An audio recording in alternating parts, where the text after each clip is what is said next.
Did you know Stalin tricked the most powerful leaders in the world while they sat right next to him?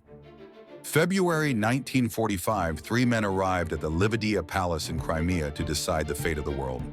Roosevelt was dying, his hands shaking as he wheeled into the Grand Hall. Churchill was desperate, watching his empire crumble while begging for American support. But Stalin? He was perfectly calm. He had already won, and they didn't even know it. Soviet troops occupied all of Eastern Europe, but he pretended these were still negotiations. He promised free elections in Poland, knowing he'd never honor them. He agreed to fight Japan, but only because he knew they were already finished. For 8 days, Roosevelt and Churchill thought they were making deals. Stalin just smiled and nodded, securing half of Europe without firing a shot. As the conference ended, he watched the frail American president and the exhausted British bulldog leave. They believed they had achieved peace. Stalin had just won the Cold War.